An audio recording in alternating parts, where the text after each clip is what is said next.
Hey everyone, this is David from Streaming Relativity, home of the Astro DNA Observatory. And today I'll be doing a video on color studies and why I do them and why I think they're so much fun and how I do them using PixInsight. And of course, this is a follow-up video to the M42 pre-processing a video that I released last week.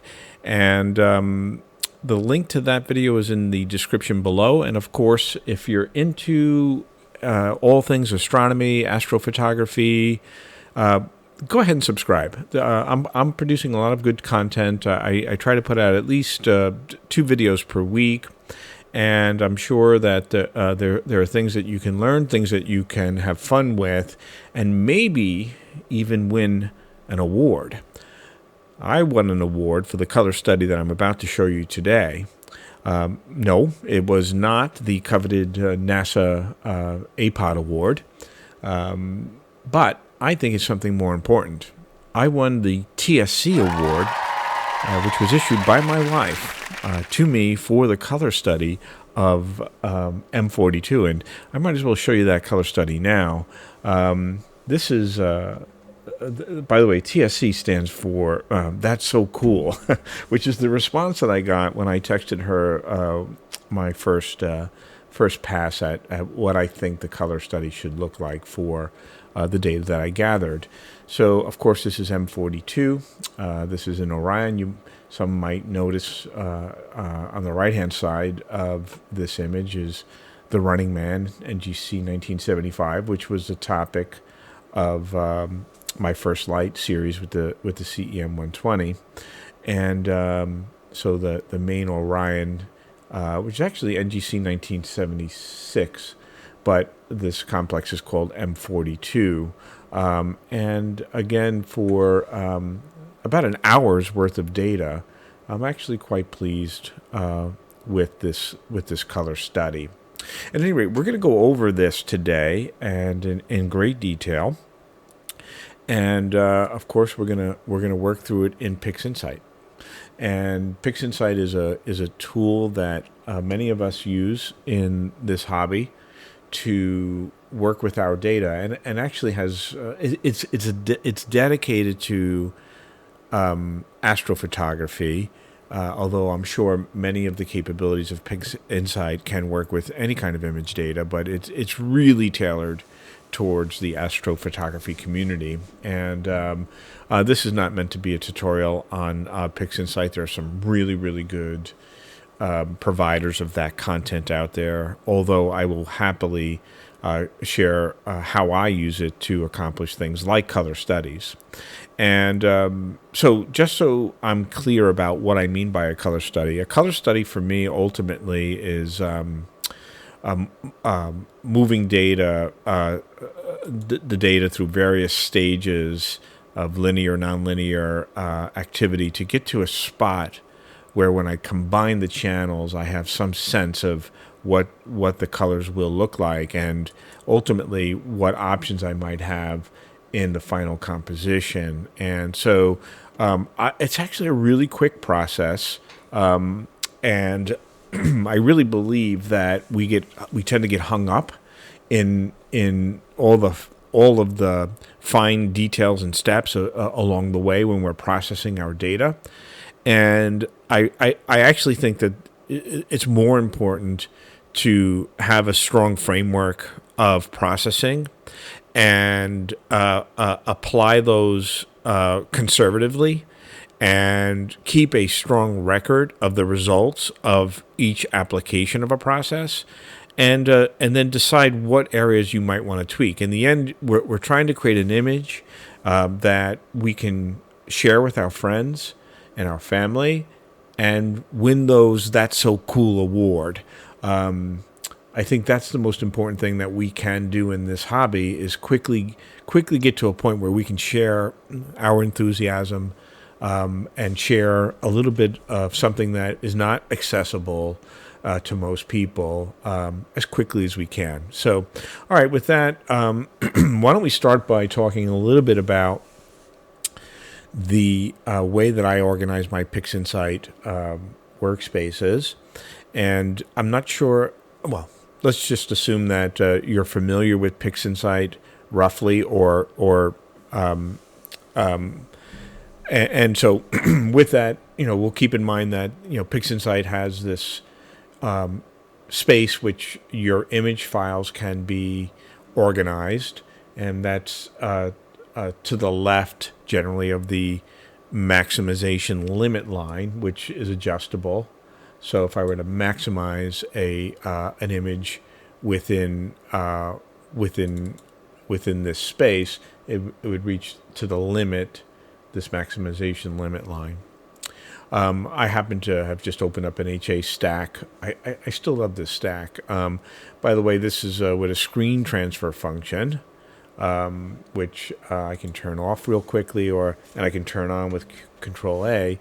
It's like, think of it as a very quick stretch. So this isn't necessarily a final stretch, but it's a good approximation of what the stretch data will look like. At any rate, so you have your image space, and I tend to organize my images from left to right, and each progressively different processes are being applied to the images, and then ultimately I get to some spot where I've got the end result of a chain of processes in the workspace. This, I'll point out that I use more than one workspace. So I have what I call my raw workspace, which is this is mostly work that I'm doing in the linear space, unstretched. I have my stretching workspace, and then I do my color studies, and then I do my exports, and my exports include Starless images, so just the backgrounds when I'm working with Nebula, and then these combined images, and we'll go through each of those. But so you can, by the way, I don't know how many people use workspaces, but you should if you're not. The workspace icons can be accessed on the lower left-hand side of PixInsight. So each of the workspaces can quickly be accessed with a click of a button. Okay, so at any rate, so next to the right, of the maximization limit line, you'll notice that I have processes here, and in this case, for each workspace, I may have a different set of processes that I like to use, and you can tell the workspaces that have processes. Because they'll have on the upper right-hand corner of the icon, the workspace icon, you'll see a green dot, which means that there are processes as well as images in this workspace. Okay, so what we're going to do is I'm going to walk us through most of the work. Actually, most of the work happens inside my raw workspace, where my ultimate goal is to get to a point where I have clean, aligned, cropped data that I can then get to stretch, and so we'll talk a lot about this, and then we'll go into the actual stretching of the data, which I won't spend a lot of time on. I'll talk about it though. And from there, we'll get into the heart of this, which is really basic LRGB channel combinations, and some of the results that I saw, and then from there, I'll explain why I go starless and some of the things that I do to get to a final composition in PixInsight. And I have mixed emotions over which I like and which I don't like. But that's the whole point of this. And then obviously we get to some space where I take the work out and I bring it into I use GIMP for any kind of final tweaks that I make on the image, and then I export this to a shareable image that I usually I share in a variety of forums and methods with my family to evoke reaction. And so I'll go through all of that with you guys today. Okay, we're going to start by just reviewing the raw workspace, which is the first workspace that I have. I've loaded the stacked channels from my local drive into the image desktop. I have the hydrogen alpha stack displayed, and for all of these I have the screen transfer function applied so that I can view this data in a stretched representation, although it is actually linear data, so do keep that in mind. Now I made it clear earlier that this was only about an hour's worth of data, but just not that I think anybody doubts that, but if we take a look at the HA stack and we look at the fits header, we'll see that there are 20 frames, 60 seconds each, 1,200 seconds of data. So that's about 20 minutes worth of data in HA. And this was shot with my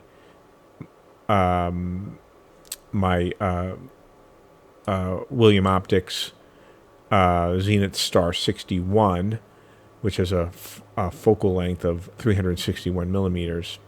It tells me the filter and the gain and offset that were used, 7512, and yeah, so have the fits header script available, utility available. I think it's helpful for you to understand what you're looking at, and it also lets you think about whether or not you had appropriate choices given the target. I happen to really like the way that the hydrogen alpha came out, and the dust, all of this stellar dust. This is a very turbulent region. It's a star-forming region in Orion, and so you've got all this dust and solar winds, and I really think that this captures it well. So this is why I was so impressed with this data, given the amount of time. Now I did notice in most of my stacks I'm a little blown out, where we're never going to resolve trapezium in here, but we're definitely blown out in the core, which is really it's really hard not to get blown out with this target because it is so bright, but at the same time you want to get so much of the detail. But I think this feels like a fairly decent balance. I might try different exposure settings next time. And obviously, stack count needs to be much higher than 20. But at any rate, so here's my hydrogen alpha. I've pulled hydrogen alpha up because I actually used the hydrogen alpha as my reference for a number of other processes. So the first process that references the hydrogen alpha is star alignment, which I have a process icon already on the workspace, and if I double click it, you'll notice that I have hydrogen alpha as my reference image, and followed by the 4 other stacked channels. What this will do is make any spatial transformations necessary to make sure the red, green, blue, and luminance data aligns with the hydrogen alpha data. So I'm actually going to go ahead and give that a run right now, and I'm just going to apply that. This is one of the powers of PixInsight and these process icons. You can save an instance of the process and reapply it. And as you can see here, it's calculating changes in the XY direction and translations that need to be applied to each of these target images, and it is generating new target images. And I'm actually going to take this as a moment to rename. I'm going to rename these images. Okay, so the star alignment process generates new files, and they are the files called RGB LHA _ registered. And I just so everybody's clear, I had some of these registered files before, but in order to demonstrate this next step to you, I renamed them to cropped. But let's take a look at the registered. So HA registered, I actually duplicated. Since we used HA as our reference, I've created a duplicate of that reference and call it HA registered. But if we look now at the luminous channel, and if I were to highlight over it, it gets kind of transparent. It becomes transparent. You can see how luminous channel and HA channel are lined up very nicely. And there is a rotation that took place on the luminous channel for that alignment to happen. So we have this zero data area, this clipped area at the bottom and to the left. And if we go ahead and shade that, and we do the same exact thing for R channel, we see that it is lined up nicely, and we have some clip data. Well, we have no data in certain spots. Let's shade, and same thing with G. And the reason why we're going through this to look is that this is going to tell us how we have to crop our image, and at least it'll influence our cropping decisions. Clearly we want to eliminate these border areas where we have no actual data. So with that, I chose a crop using the dynamic crop tool. I chose a crop where I believe my goal was to kind of get this open cluster, which on this image is to the right of NGC 1975, and kind of get a balance in the image where centers somewhere in the dark lane between NGC 1976 and 1975. So again, what's nice about these crops is that you can simply save an instance of the crop and drag and drop it. So I'll drag and drop that, and this was the crop I ultimately decided for. And so as you can see, if I apply that crop now to the red channel, drag and drop, I apply it to the green channel, drag and drop. All right, nice that we maintain this open cluster. That was key. And drag and drop. And there we have it. We have now, and then obviously to the L channel, drag and drop. Okay, so at this point we now have cropped. We have cropped data that is aligned and cropped. It's exactly what we wanted. Okay, so if we take a look at how far we've come so far in the process by isolating, let's just isolate the green channel for a moment.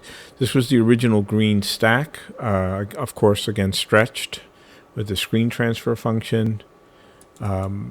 This is the registered version of green against the HA channel, meaning the XY transformations have taken place. We've rotated the image. And then, of course, this is how we've cropped it for presentation.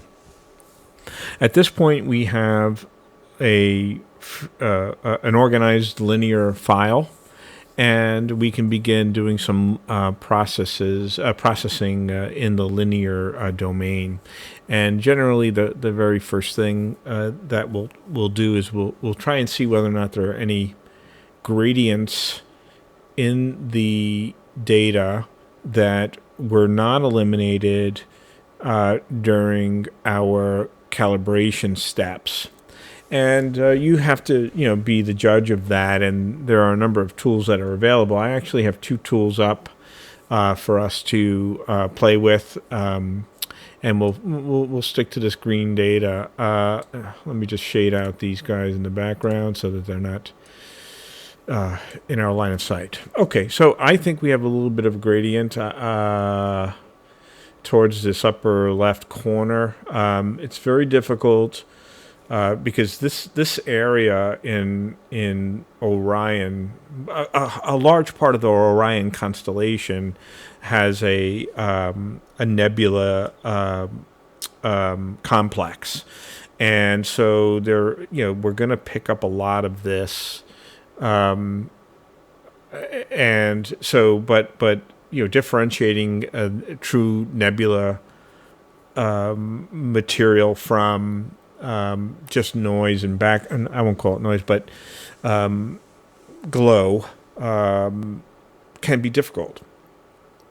So let's start with something straightforward. Let's start with the automatic background extractor tool, and literally we're going to apply this to without any changes to its default values. Again, we're doing a quick color study here. I'm not, but this time I had saved the process discarding the background, and we're not going to do that. Let's not discard the background model, and I'd like to take a look at it. So we'll apply this to the green cropped image, and two files are generated. One is going to be a new version of the image data with the background extracted, the gradients extracted, and the other is going to be representation of the gradient, which a lot of people just don't look at. I'd like to look at it, and so yeah, we can see that there is a perceived gradient here, as I thought, to the left and up to the left corner that automatic background extraction will try to eliminate. So if we look at the new green cropped data, we see I still see gradient, but again, I don't know that it's gradient as much as it is nebulosity. So, but to some degree, it's been mitigated when we compare it to the original cropped image. So one versus the other. Yeah, you can see this is definitely there's a gradient on the left side, and it's less so on the automatic background extraction version of it. Okay, so it's perfectly okay for a color study to just run ABE against your files. I'm going to close this out for a moment. I actually run both ABE and let's go ahead and run on that green cropped. Instead of ABE, let's run the dynamic background extraction. This gives you a little more control, obviously. Instead of automatic background extraction kind of choosing its sample points, you have the ability to specify your sample points. So if I would like to add some samples, I can do so.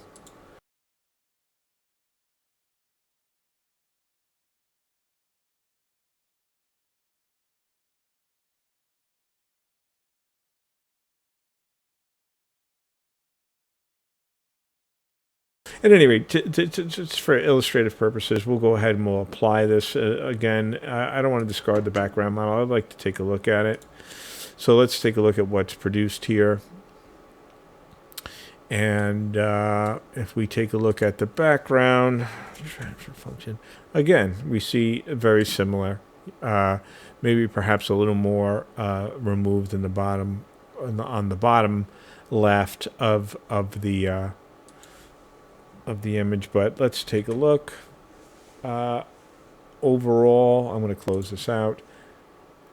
Overall, I mean, I see gradient removal on the left-hand side of the image, both top and bottom and side.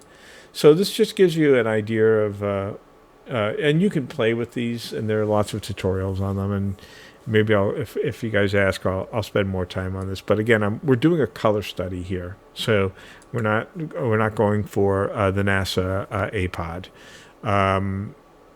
Okay, so with that, let's go ahead and take a look at what we can do in terms of a linear fit.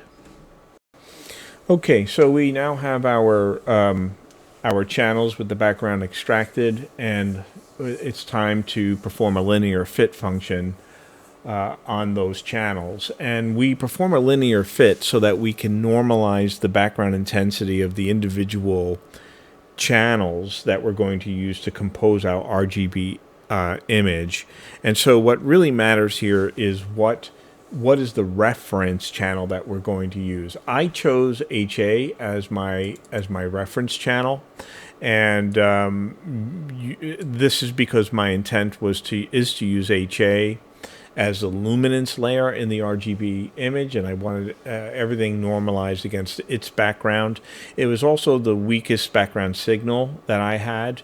I also did linear fit using the luminance channel. So I have two, you'll see I have two sets of files here, one fit to HA, the other fit to luminance.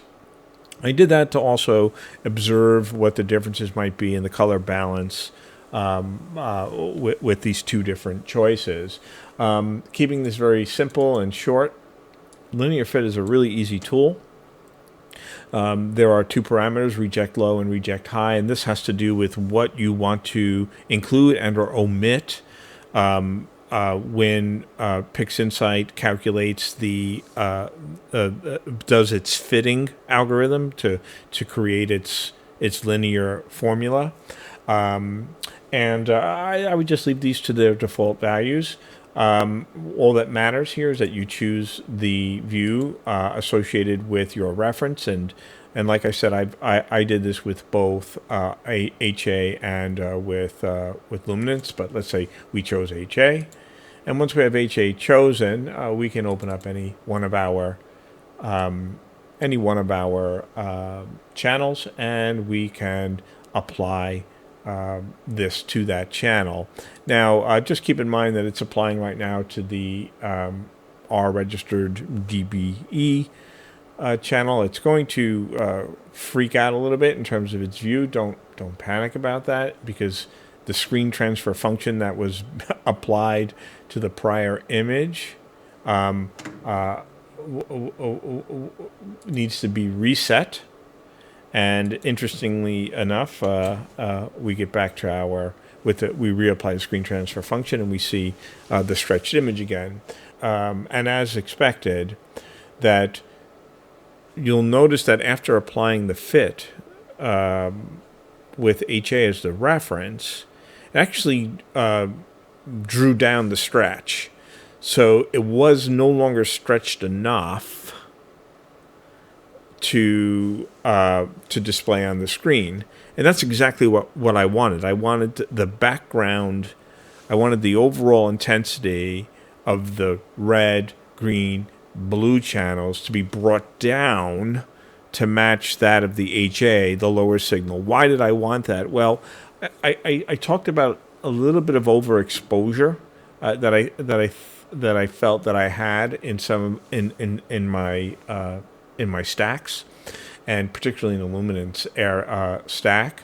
So again, I'd rather normalize down to give me a little more range when I'm working with the image later. So that's my choice. Every case is different. You need to analyze and choose your reference appropriately. So, at any rate, this we'll go ahead and we'll apply linear fit to all of these channels, and then we'll have one last step to take before we move to stretching.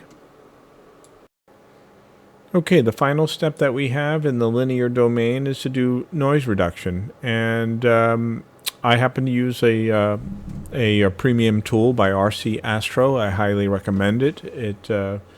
Although it is certainly not the only way that you can reduce noise in your images, for me it just happens to be the most convenient way, and I highly recommend it. So it's really very straightforward. You can run noise reduction on your views.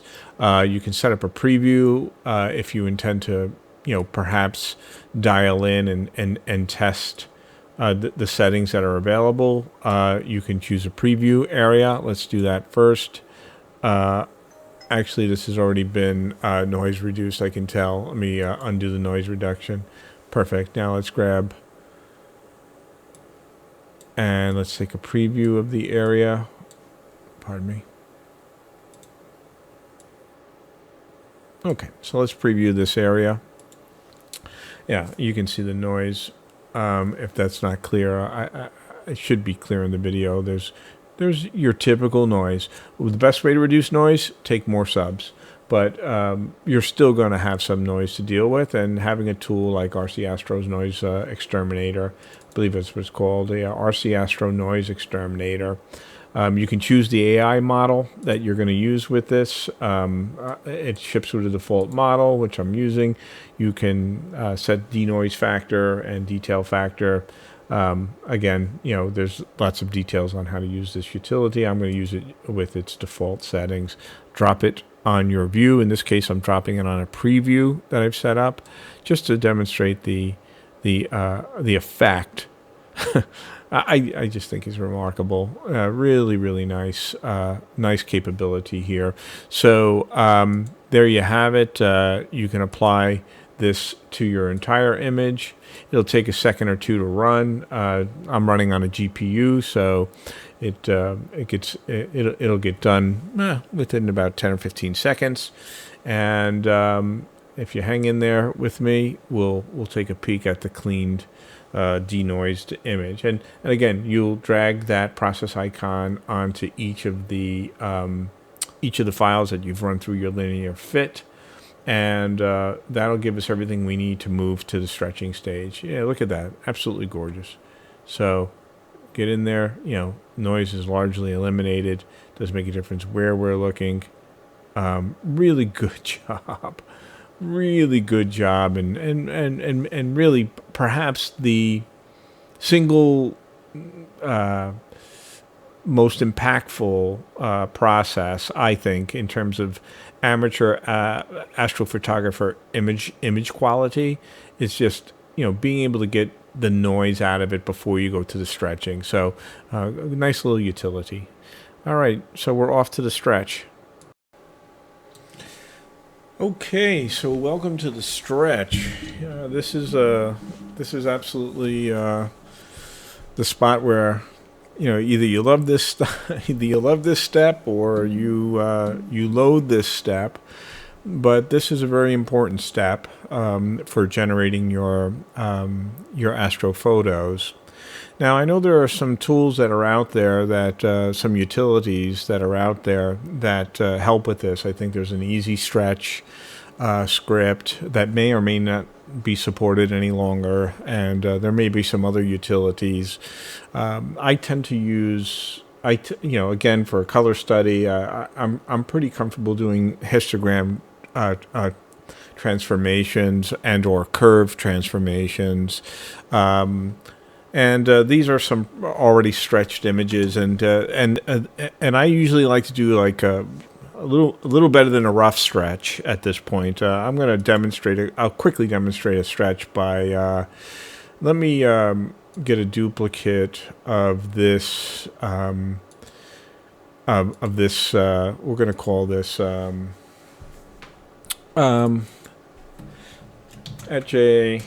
HA stretch.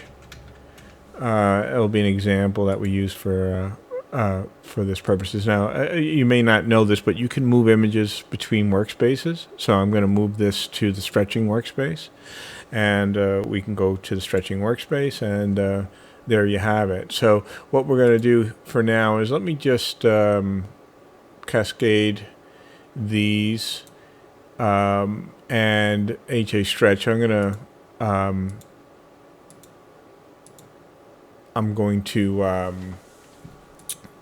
shade everything else, and let's just keep this up and in focus. So this is, again, right now we're looking at something that has gone through a screen transfer function, and looks pretty good, actually. I love how it looks.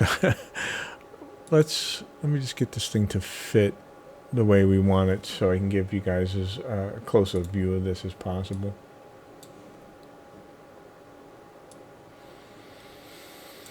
Okay, we'll stick with that. And what I'm going to do is I'm actually going to knock off the screen transfer function, and there we go. So why is this? Why is this? Because as we're going to see in a moment, we're going to open up the histogram tool. We're going to reset this, and we're going to pick up on the HA stretch, and you're going to notice that it seems like there's no signal at all. And of course we know that there's signal there. We get to see it when we put the screen transfer function onto it. So the signal happens to be very, very much loaded on the left-hand side of the histogram. So ultimately what we want to do, at least what I like to do, is I'd like to get to a spot where the majority of the signal is in closer to the 20 to 30% off of the far left. So I'm looking for a signal hump in this area here, and I want that for all of my my images, all my channels. Okay, with this histogram transformation tool, we're able to relocate the midtones, and if we relocate the midtones closer to where our data is, and we apply that, we'll notice that more data is showing up in our, and we're going to put a preview on, I apologize. So more data is showing up in our image. So now it's, if we continue to apply, shift to the midtones, I'm careful, we're just trying to be careful here. We know that we're starting to shift over, which looks good. We have some data shifted. Now I'm going to try and bring the black point in a bit. Again, we have a little bit of room here. We're not clipping yet. And let's see if we can't tease out a little bit more of this data to where we want it. Very nice. Let's apply that. And remember, this is a preview, so we're going to reset the preview now. And let's take a peek at this. As a first stretch, using a histogram tool, we could go a little, if I go a little bit darker, and just bring in just a little bit more up the curve. Let's just see. A little bit blown out. We can back off. Back off. Back off. Back off. Yeah, I'm actually gonna say that I like where we were. I like it right around here for a first stretch. I actually like where we were. So I'm going to close this for a moment. Let's close the histogram tool. We can close the preview because everything's been applied to it here. So we have a pretty good stretch here, basic stretch, enough for us to work with this data. And let's compare this to, let's move this to the raw workspace and go to the raw workspace. And let's compare this with what the HA auto stretch looks like. So you can see in the auto, I actually think that we look a little better. I think we have a little better contrast, meaning our background is darker. Let's take a peek here. See if we can't just put these on top of each other.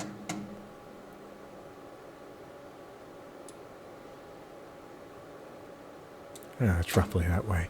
So note, that is the auto stretch, that's ours. Auto stretch, ours. Auto stretch, ours. So we have a little bit, we have slightly darker our darks are a little bit better, but I actually think overall we have a better we have a better presentation than the auto stretch. Okay, so this same process is applied then to all of the all of the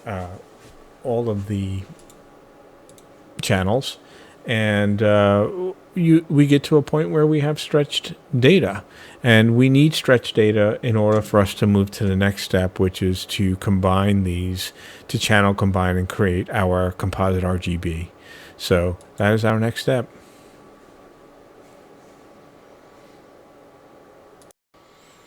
Okay, once we have our stretched channel images, we can go to the combination process. And again, I have a separate workspace that I use for this. It's my color study workspace. And at this stage, this is where we can experiment with all sorts of ways to combine our data. The simplest way to do this is to use the LRGB combination tool that is provided with PixInsight. And as I mentioned earlier, I wanted to experiment with using HA versus luminance as my luminance layer. So I have set up instances of the LRGB combination process for both, and so it's really very, very straightforward. We'll go through we'll go through an example using HA as our luminance. So choosing our HA stretched image as well as our stretched RGBs. You'll notice that we can choose the weighting that we'd like to apply. And I'm going to give an example here. I actually found that, coming down a bit, I'm actually going to bring this down to 50% weight of the HA channel of luminance. And you can do other things like transfer functions to adjust lightness and saturation, etc. There's quite a bit of activity here that you can play with. And it's very simple. You hit apply, and this is going to do the combination and give you an image, which is your first color study. And so here is an example of what we've got as a first pass using the LRGB combination tool with HA as a luminance layer. Now, I see a lot of green here, and we can always apply a CNR tool to remove some of that green. In fact, I'm going to do that now. And that removes some of that green cast that we had in our data. And obviously there's more that we can be doing to this combined image, including other color calibrations and balancing and curves adjustments, etc. But again, what we're really going for right now is a sense for what will this feel like if we invest more time into it. And I'll tell you, I'm actually for an hour and 20 minutes worth of data. This is really remarkable. Let's send this. In fact, let's send this this image to our Starless workspace, and I'll run through the final process that I like to go through. Obviously, this is just so everybody is aware here. What I've done is this background, this Starless image was created from the luminance-based LRGB combination, and this one was created from the hydrogen alpha RGB combination. And to both of them, after I separated the stars from both, I actually ran background extraction against each of the Starless images. And it really served very well to balance out some of that background color, and really introduce some amazing saturation. I really love how this looks. I really do. Look at that. Really just wonderful nebulosity. And then for those who are noticing, I recombined the stars that were extracted from the LRGB image with both the hydrogen alpha and the LRGB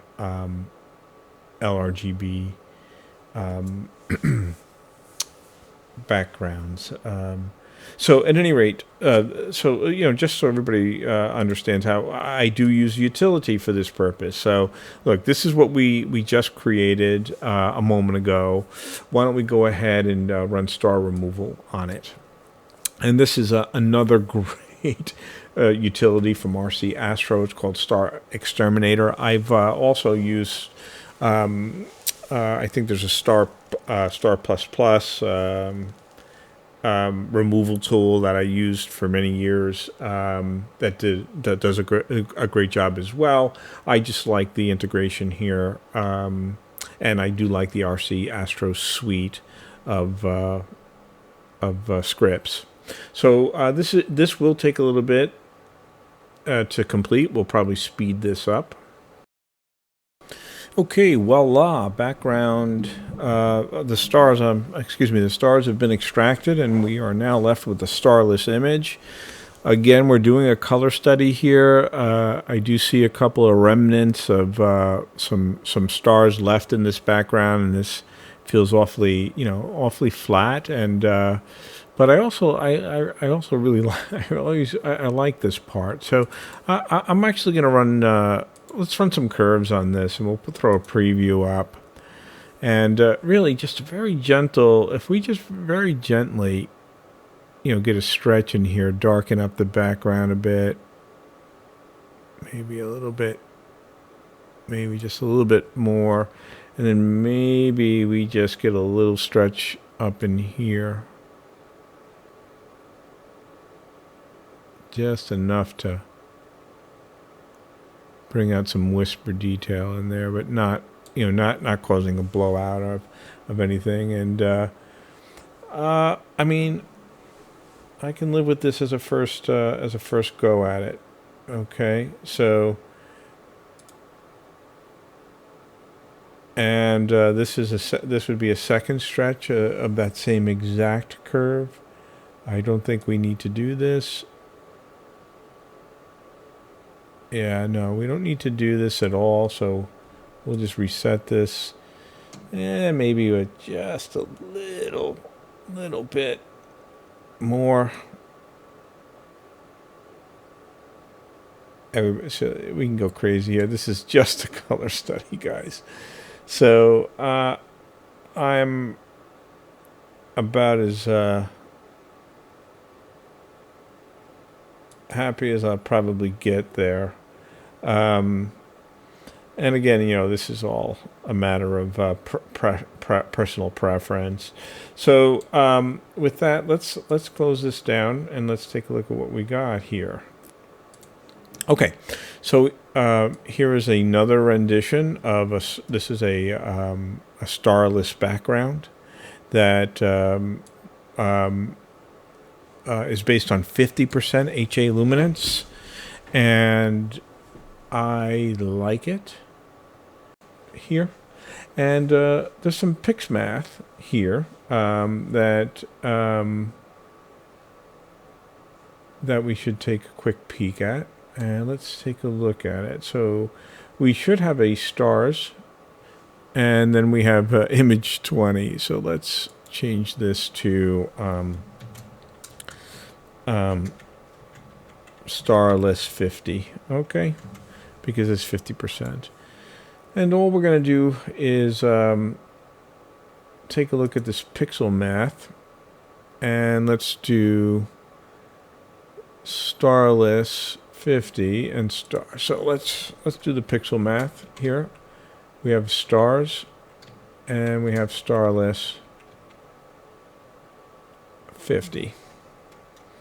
And this should generate for us a, let's rerun this. Okay. So now we have some stars in our image. Okay, so you will find yourself playing with this a few different ways and coming up with a number of different combinations. And you're going to have to determine what you like and what you don't like, and whether or not you've got a color study that you prefer. In my case, there were aspects that I really liked about the HA-based luminance. And then there were, of course, aspects that I really liked about the luminance frame LRGB combination. Now, this was a bit over the top saturated for me, and the balance was, clearly, in this candy apple red zone. But and I felt this was a little bit too light, but interestingly enough, when the combination of the two, and I think we are cooking with oil, cooking with gas. So there are ways to do this, obviously, within PixInsight, but I opted to go out and just go to GIMP. And GIMP is another tool that I have used in the past, and I thought that it was a great opportunity to combine these two renditions in different layers in GIMP, and just to lay it out in a way that I think was pleasing. I still think there's work to be done here, but again, we're not going for a NASA APOD award with this. We were just looking to get something nice and interesting out of an hour and 20 minutes worth of data.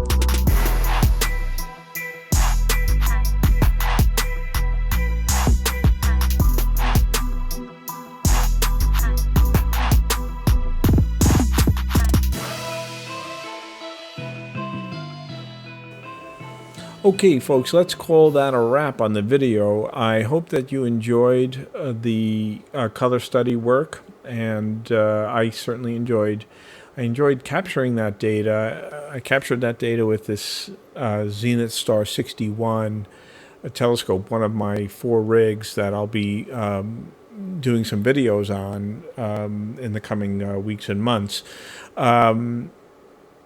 If you haven't already done so, go ahead and subscribe. I have a lot of content coming, and if it's enjoyable to you, I'd love to hear from you in the comments. And thanks again. I really appreciate you watching, and we'll see you at the next video.